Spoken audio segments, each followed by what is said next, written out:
Hey, Gaias. You ever thought about why food could be the missing link in your alignment journey? Have you ever felt like you're doing all the right things? You're meditating, you're strengthening, you're sleeping well, you're trying to remember to breathe deep during the day in those stressful times, but you keep waking up with pain? Your body keeps holding on to pain and tension? Like you adjust and you keep doing all the things that you think you need to do, but surprisingly, weird times, pain comes and goes, and you don't know exactly why. Well, it may be it's what you're eating, and there's a reason for that. Our bodies, we're literally a garden on feet. This is a food forest. I've been building this food forest for the last 15 years. And the soil, when you get down to it, is so rich. When you move it aside and you start digging down, you find worms, you find rich black earth. And in that earth are all the microbes, the archaea, the elements that go into your food and then right into your body. So most people think that posture and how you move your body is what reduces pain. And it's true. But if inside your body and circulation are causes of inflammation, then no matter how much you strengthen and straighten up, it's only a part of it. True alignment begins from the inside out. Inflammation, low grade, problems, pain is often hidden. And your body keeps going back to old patterns, even if you're trying to come out of it. And this is because your gut gets inflamed. Your fascia then is dehydrated, blood sugar spikes and crashes, your breath shortens when you're constantly under stress. Your nervous system is always kind of bracing. And with that tension, your spine is compressing, and alignment isn't just mechanical, it's literally biomechanical. It's biophysical. It's your emotional body, it's your nutritional body, and your physical body. So let that just sink in for a minute. Food is not fuel. And a lot of us live to eat, but when we eat to live, you actually start making decisions that let your body know you're helping it, you're supporting it. The food you put in helps your body know, is it safe or is it under attack? It tells your tissues what's circulating, whether to soften, whether fluid is going to move easily in and out, the blood circulating, or whether there's an intruder, there's problems, and your fascia and your musculature, your nervous system goes into tense mode. So you have to work with the food you eat as well as what you do in order to help your nervous system and your whole body know that health and well-being is on its way for you. So when you eat nutrient-rich, anti-inflammatory foods, greens, gentle proteins, and they're greens because think about it, plants have strategies. They can't run away like an animal. So they have strategies within them to try to prevent you from eating too much. So in that way, certain things you have to soak. All your grains you should soak. Nuts, you should soak them and then pour off the water. The phytates, the protective elements in them, actually then wash away and they're much easier to absorb. A lot of vegetables like kales and chards, they're a little bit hard on your stomach raw. Now, you raw foodies out there probably have a lot of different information, and we're all different. But just think about it. Plants do have strategies to prevent you from eating them. So spices, good spices, they carry so many different medicinal properties. And then hydrating so your fascia can soften.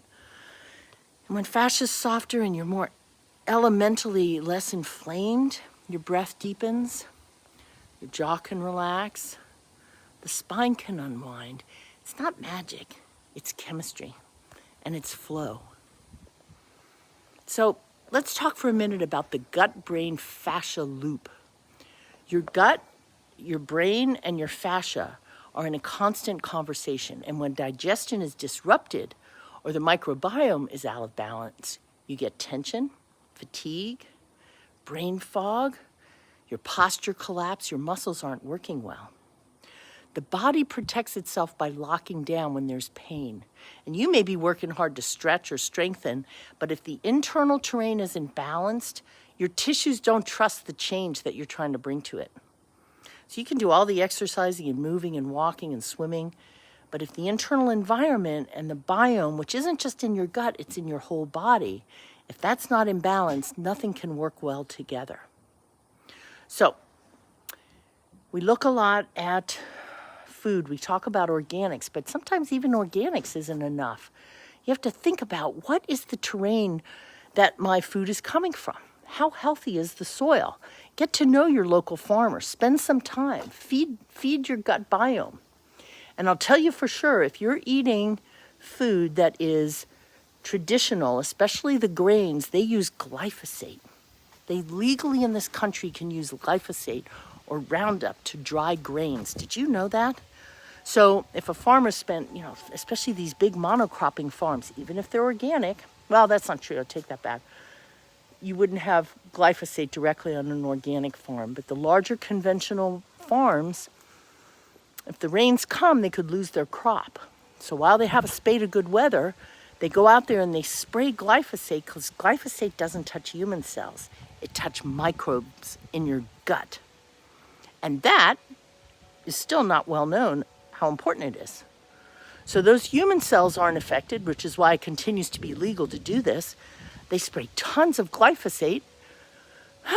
It's hard to even believe. And that glyphosate then dries things because it kills the microbes on the plant so much the whole thing dries up, and now you're taking that in. So unconventionally or conventionally grown grains have a large amount of glyphosate. So that's an important thing to think about. So just like a plant, you got to have healthy soil and roots to grow upright. You need inner nourishment for your outer structure to align. So here's something really important. There's no one way. These are all elements. Every body's different. There's vegetarians, there's vegans, there's meat eaters, there's carnivores. But every nervous system's unique, and the microbiome will adjust itself to what you eat. It has its own rhythm. So healing is no longer just about following someone else's food plan. It's about listening to your body and knowing where you're connected to nature. Tuning into what you eat. Food diaries are really helpful. Gentle ways using kinesiology to test what do you actually need to eat and how does your body respond to a supplement, a food, a drink. These are ways that you can know and tune in to see how you're responding to food, what's your breath, your posture, how your mood shifts after a meal. If you notice your spine drops and you get length in yourself, your focus is clearing, that's a yes. If you're eating and drinking and your jaw kind of tightens, your belly feels bloated, your breath is shallow, that's a no. I mean, our bodies are literally always giving us feedback. And our job now is to learn how to listen because we're not taught this. So when your body can feel that nourishment, when it feels safe, when it can begin to let go, the diaphragm, that really important element that causes our breath to be structured within our body, there's a softening. You begin to move more like water. The body changes. And when you find yourself working hard, trying to get through the day because there's pain, it's time to stop and look. It's not just the way you move. It's because something's being forced. Something's out of alignment. When you feel safe, you feel well. You feel whole.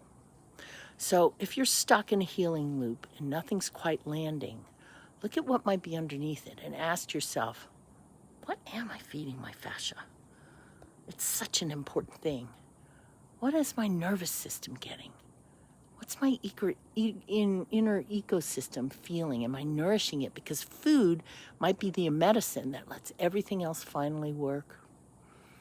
So you guys, I'm glad you're here. This is the first video that I've wanted to actually come out and share my food forest, share this amazing abundance that all of us, I mean, this is just a small suburban property, and there's so much diversity on this land. So it's wonderful to think about how we might work together to start to rebuild the land and rebuild our inner environment. Till the next time, goodbye, you guys.